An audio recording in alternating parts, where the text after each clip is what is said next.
यानंतर आपण निर्मात्यांशी आणि पुन्हा एकदा दिग्दर्शकाशी संवाद साधणार आहोत। या भव्य चित्रपटाच्या निर्मितीची जबाबदारी एस.एल. विजन आणि त्याचबरोबर श्री गणेश मार्केटिंग आणि फिल्म्स यांनी एकत्रितपणे घेतलेली आहे। तेव्हा आपण आता निर्मात्यांना मंचावरती आमंत्रित करूया। एस.एल. विजनचे फाउंडर श्रीयुत नितीन केणी सर यांना मी मंचावरती आमंत्रित करते। निर्माते सुनील खडकरेजी आणि दिग्दर्शक सुबोध भावे। पुन्हा एकदा दिग्दर्शकापासून सुरुवात करूया। पहिलाच अनुभव हा दिग्दर्शक बनण्याचा, खरं तर बघायला गेलं तर दुसरा अनुभव, कारण कट्यार काळजात घुसली हे नाटक तुम्ही आधी दिग्दर्शित केलेलं आहे, पण चित्रपटाचा हा अनुभव पुन्हा एकदा थोडक्यात आमच्यासाठी।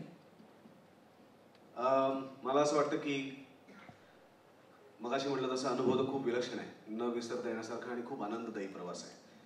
पण याच्यात मी सगळ्यात माझी बुद्धी वापरून चांगली गोष्ट काय केली असेल तर मी एक उत्तम टीम बरोबर घेतली। त्यामुळे माझ्या सगळ्या चुका या लोकांनी झाकल्या आणि जे काही चांगलं आहे ते सगळ्यांनी समोर आणलं। त्यामुळे मी जे काही दिग्दर्शक म्हणून नाव लावतोय, तर हे नाव जर तुम्ही जसं हनुमानाने छाती उघडल्यानंतर आता राम सीता दिसायचे, तसं ते दिग्दर्शक जर तुम्ही उघडलं तर माझी अख्खी टीम दिसेल।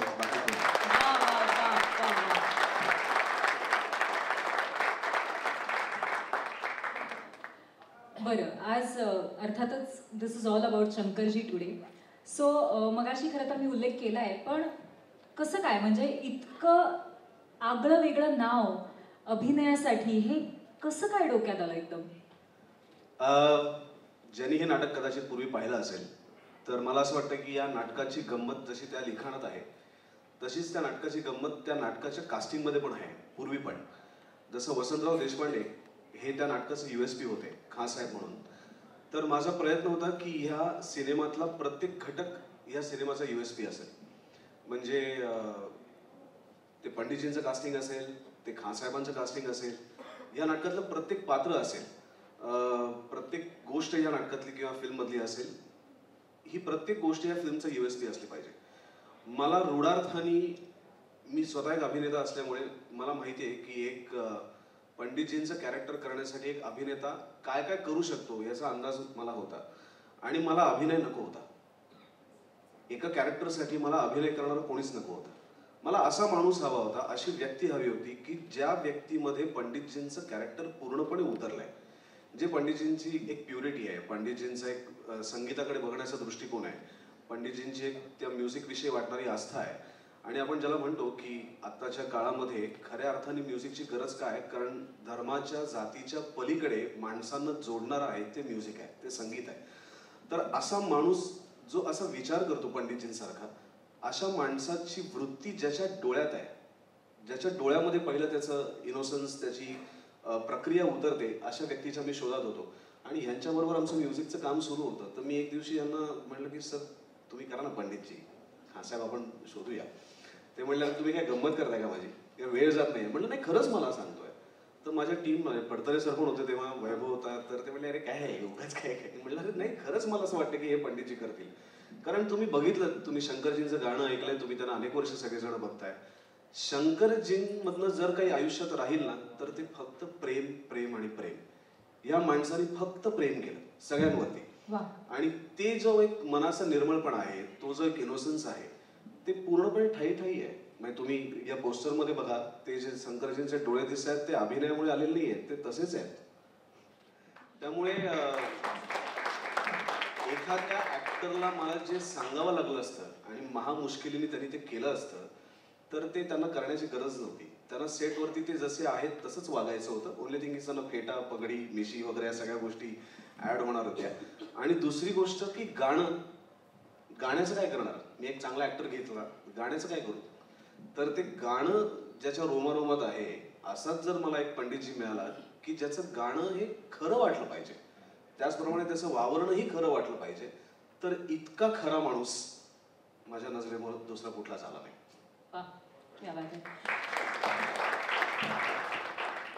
पुढचा प्रश्न नितीन सरांना विचारायचा आहे। कट्यार काळजात घुसली हे अत्यंत गाजलेलं नाटक आहे मराठी रंगभूमीवरचं, आणि त्याचा चित्रपट येणं हे खरोखरच एक मोठं धाडस आहे, तर इथे कुठेतरी आपण खूप मोठी रिस्क घेतोय असं तुम्हाला वाटलं नाही का? खरं म्हणजे हे धाडस आमच्या आधी या मंडळीने घेतलेलं होतं आणि आम्ही फक्त त्यांना सपोर्ट दिला. खरं म्हणजे आमचं कॉन्ट्रिब्युशन अतिशय कमी आहे. त्याचं कन्सेप्शन, त्याचा विचार, हे धाडस करण्याचं फडतरेंचं आणि सुबोध आणि या सगळ्या मंडळींचं, त्याला फक्त आम्ही सपोर्ट दिला आणि त्यामुळे ऑलरेडी ही गाडी चालू होती. आम्ही फक्त मागणं धक्का मारला. That's it. क्या बात आहे. पण हा पुशच खूप वेळेला अतिशय महत्त्वाचा असतो आणि तुमच्या ह्या पुशमुळेच आज इतक्या भव्य स्वरूपामध्ये हा चित्रपट लोकांच्या भेटीला येतोय, हेही खूप महत्त्वाचं आहे. यानंतर फडतरे सरांना प्रश्न विचारायचा आहे मला की इतका मोठा भव्य असा तुमचा पहिलाच सिनेमा आणि तो सुद्धा एस.एल. विजनच्या साथीने, काय अनुभव होता आणि कसं वाटतंय हा चित्रपट अशा पद्धतीने प्रेक्षकांच्या समोर येतोय ते पाहून? ही फिल्म जी आहे ही एस.एल. विजनमुळेच आम्ही या फिल्मला पुढे जाऊ शकलो. एस.एल. विजन यायच्या अगोदर आम्ही खूप लोकांकडे, मी सुबोध सर, आम्ही बऱ्याच लोकांना ह्याची स्क्रिप्ट वगैरे ऐकवली. आम्ही त्यासाठी खूप धडपड करत होतो, पण फिल्म पुढे जात नव्हती. ज्या वेळेला एस.एल. विजन आमच्याबरोबर आले आणि त्यांच्यामुळेच आम्ही आज ही फिल्म पूर्ण करू शकलो आणि त्यांच्या साथीने आम्ही ही फिल्म आज पूर्ण केलेली आहे. क्या बात आहे. पण खरोखरच मला मनपूर्वक सांगावं असं वाटतं की कट्यार काळजात घुसली हे नाटक माध्यमामध्ये मर्यादित होतं, कितीही गाजलेलं असलं तरी सुद्धा. आता सिनेमाच्या माध्यमातून ते खऱ्या अर्थाने अगदी घराघरात पोहोचणार आहे.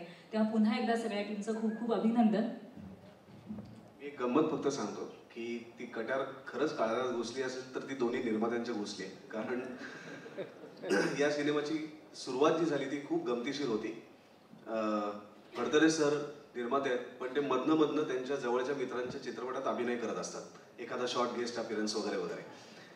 त्यांनी एकूण आतापर्यंत 10 चित्रपटांची निर्मिती केली आहे. त्याच्यातल्या 5 मध्ये मी अभिनेता म्हणून काम केलंय. आणि आम्ही दोघेही जण टुरिंग टॉकीज नावाच्या एका चित्रपटात मी काम करत असताना एक दिवस सरांचा गेस्ट रोल होता आणि सर सेटवरती आले होते आणि आम्ही व्हॅनिटीमध्ये बसून गप्पा मारत होतो की काय पुढे प्लॅन आहे वगैरे. तर मी म्हटलं काही नाही सर, एक कट्यार काळजात घुसली नावाचं माझं नाटक आहे, तर त्याच्यावर चित्रपट करायचं डोक्यात आहे. कोण करत आहे? कोण नाही करत आहे सर, माझ्या डोक्यात आहे, बघू होईल काहीतरी. ते म्हणले मी करेन. म्हटलं वाचन किती बजेट असेल? म्हटलं असेल 1 कोटीच्या आसपास. आता तेव्हा कोणीच नव्हतं ना, म्हणजे शंकर महादेवन नव्हते, प्रकाश कापडिया नव्हते, कोणी नव्हते, मी आणि फडतरे. तर आम्हाला अंदाज बांधायला काय जाते, मी तर 20 लाखात पण तयार होतो फिल्म करायला. पण जेव्हा खरोखर ते तयार झाले आणि आम्ही पहिल्यांदा लेखक कोण याचा शोध गेला सुरुवात, आणि प्रकाश कापडिया तुम्हाला सगळ्यांना माहिती असतील, संजय लीला भन्साळीचे ब्लॅक असेल, सावरिया असेल, देवदास असेल किंवा आत्ताचा बाजीराव मस्तानी असेल, हे चित्रपट ज्यांनी लिहिले आणि जे खऱ्या अर्थाने लार्जर दॅन लाईफच विचार करतात, ते प्रकाश कापडिया या सिनेमाच्या निमित्ताने पहिल्यांदा मराठी चित्रपटसृष्टीत आले. त्यांनी आजपर्यंत अनेक गुजराती नाटकं लिहिली आहेत, अनेक चित्रपट लिहिले आहेत आणि अत्यंत हुशार एक लेखक आमच्या बरोबर आला. आणि जेव्हा पहिल्यांदा आम्ही पहिला ड्राफ्ट आम्ही प्रकाशभाईंकडे वाचला, तेव्हा मला आमच्या दोघांचा संवाद आठवला आणि मला दरदरून घाम फुटला. मी यांना म्हणलं होतं की 1 कोटीच्या आसपास होऊन जाईल आणि ते सगळं कसं 1 कोटीमध्ये बसवणार होतं, तर याचा अंदाज येईल. बजेटवरती बोलण्यासाठी मी इथे नाही आहे, पण गंमत सांगतो की फडतरे सर 3.5 वर्ष आम्हाला हा प्रोसेस करून झाला. शंकरजींना ते खूप माहिती आहे जवळ, कारण 2.5 वर्षात आम्ही म्युझिकवरतीच काम करतोय. आणि केणी सरांनाही माहिती आहे, कारण 2 वर्ष झाली. एस.एल. विजन पण सिनेमाच्या आधीपासून बरोबर आहे, त्यामुळे ते जरी असं म्हणत असले की आम्ही पुश दिला तरी ते पुश नाही आहेत. तेही आमच्याबरोबर नसते तर हा सिनेमाच घडला नसता. त्यामुळे फडतरे सर 2 महिन्यांनी एखादा निर्माता निघून जायचा. जेव्हा प्रकाशभाईंकडनं स्क्रिप्ट आल्यानंतर दर 2 महिन्यांनी, सर तुम्ही असं करा, तुम्ही वेगळं कोणीतरी बघा, मी आता याच्यातनं बाहेर पडतो. असं म्हणणारा माणूस आज ठामपणे आमच्या सगळ्या टीमवरती विश्वास टाकून, या टीमला खऱ्या अर्थाने मी सांगतो की जर तुमच्यापर्यंत कोणी आणण्यात खरं असेल तर आमचे केणी सर आणि आमचे फडतरे सर. विदाऊट त्यांच्या दोघांशिवाय हा सिनेमाच पूर्ण झाला नसता. आणि दुसरी महत्त्वाची गोष्ट अशी आहे की माझ्यासारख्या दिग्दर्शकावर, की जो घोडा रेसमध्ये पळतो का नाही हेच माहिती नाहीये, अशावरती पैसा लावणं ही सगळ्यात मोठी रिस्क होती आणि तो सुद्धा इतका भव्य चित्रपट निर्माण करणं. त्यामुळे जर हा चित्रपट, मला असं वाटतं की खऱ्या अर्थाने गरज आहे ती अशा प्रकारच्या निर्मात्यांना सपोर्ट करण्याची की जे एक वेगळ्या प्रकारची डेअरिंग करतात, एक वेगळ्या प्रकारचं पाऊल उचलतात. त्यामुळे या चित्रपट यशस्वीपणे पूर्ण झाला याचं क्रेडिट जर कोणाचं असेल तर ते एस एल विजनचं आहे आणि आमच्या फडतरे सरांचं आहे. क्या बात आहे. आणि या सगळ्या टीमवर्कचा जो परिणाम किंवा जे फलित आहे ते आत्ता तरी अतिशय सुंदर नेत्रदीपक अशा स्वरूपाचं आहे आत्ताच, किंबहुना मी तर म्हणेन. म्हणजे मोठ्या पडद्यावरती त्याची भव्यता आणखीन वाढणार आहे आणि we all are looking forward to it. पण मला खात्री आहे की आपल्या पत्रकार मित्रांना सुद्धा नक्कीच काही प्रश्न विचारायचे असतील, कारण त्यांनाही उत्सुकता असणार आहे. तर मी आता पत्रकार मंडळींना अशी विनंती करते की त्यांच्या मनातले प्रश्न त्यांनी आपल्या निर्मात्यांना, दिग्दर्शकांना आणि शंकरजींना जरूर विचारावा. प्रश्न माझा मगाशी तुम्ही बोलताना असं वाटलं की कॉमेडी पुष्कळ आहे तुमचा आतमध्ये, म्हणजे कधी आता कॉमेडी रोल मिळाला तर करणार काय तुम्ही?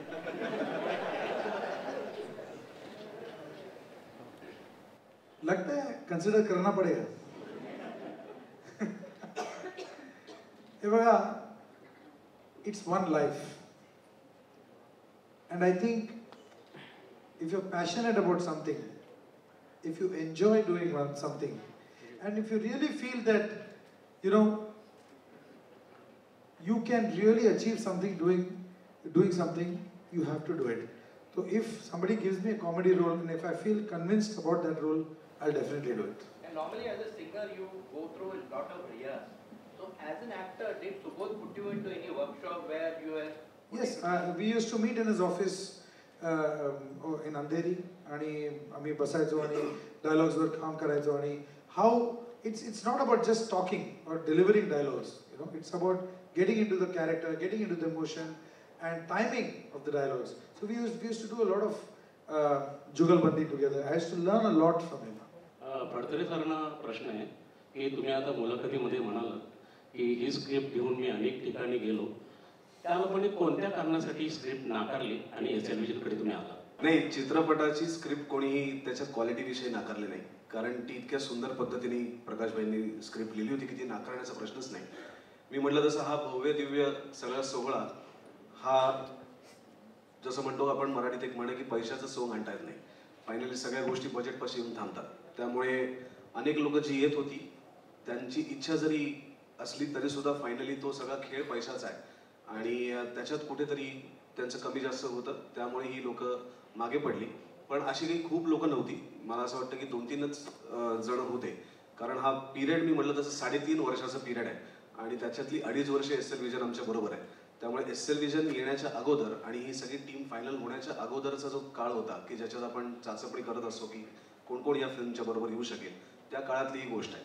त्यामुळे जे लोक आले, जे मागे गेले, ते सुद्धा आज कट्यारच्या टीम बरोबर आहेत, कारण कुठल्या ना कुठल्या स्वरूपात ते कट्यारच्या टीमला मदत करत असतात. त्यामुळे कोणी जरी पैशासाठी म्हणून जरी आलं नाही तरी सुद्धा मनाने सगळेजण कट्यारमध्ये इन्व्हॉल्ड आहेत. नाट्य संपादने याची कॅसेट CD ऑलरेडी प्रकाशित केलेली आहे आणि दुसरं म्हणजे दूरदर्शननी ही CD अनेक वेळा त्यांच्या दूरदर्शनवर चालवलेली आहे. असं असताना या चित्रपटाचं धाडस करण्याचं कारण काय? मगाशी मी म्हटलं त्याप्रमाणे हा चित्रपट कट्यार काळजात घुसली या नाटकावरती आधारित आहे. हा चित्रपट म्हणजे कट्यार काळजात घुसली हे नाटक नाही. ज्या लोकांना नाटक पाहिजे त्याच्यासाठी आजही महाराष्ट्रात अनेक ठिकाणी कट्यार काळजात घुसली या नाटकाचे प्रयोग चालू आहेत किंवा बाजारामध्ये कट्यार काळजात घुसली या नाटकाची CD सुद्धा उपलब्ध आहे किंवा झी वरतीच राहुलनी निर्मिती केलेलं आमचं कट्यार काळजात घुसली हे नाटक आत्ता काही काळापूर्वी दाखवलं झालं. तर मला असं वाटतं की मराठी लोक असतील किंवा कुठलीही लोक असतील ज्यांना म्युझिक आवडतं त्यांच्यासाठी आपण काय फॉर्ममध्ये बघतो हे महत्त्वाचं नाही आहे. नाटक आणि नाटकाची एक ताकद आहे आणि चित्रपट आणि चित्रपटाची एक ताकद आहे. ज्यांना नाटक बघायचं त्यांच्यासाठी नाटकाचा ऑप्शन आहेच आहे, पण ज्यांना हा सिनेमा, ज्यांना कट्यार काळजात घुसली हे सिनेमामध्ये बघायचं आहे, एक वेगळ्या प्रकारचं त्यांना त्याच्यातलं मीडियममधनं बघायचं आहे, कारण सिनेमाची म्हणून एक ताकद आहे ज्याचा परिपूर्ण वापर या सिनेमामध्ये केलेला आहे. त्यामुळे मला असं वाटतं की आपल्याकडचा प्रेक्षक इतका हुशार नक्कीच आहे की त्याला नाटकातला आणि सिनेमातला फरक कळतो. मला वाटतं सगळ्यांचे प्रश्न संपलेले आहेत, कारण बरीचशी उत्तरं त्यांना प्रश्न विचारण्याआधीच मिळालेली होती आज. तर आज इथे खास करून शंकरजींचं कॅरेक्टर इंट्रोड्यूस करणं असा आमचा हेतू होता आणि त्याच्या माध्यमातून एक दिग्दर्शक म्हणून सुबोध भावे यांनी सुद्धा तुमच्याशी संवाद साधला. याबरोबरच आजचा जो सोहळा होता तो इथेच संपतोय. We can proceed towards the dinner. Thank you.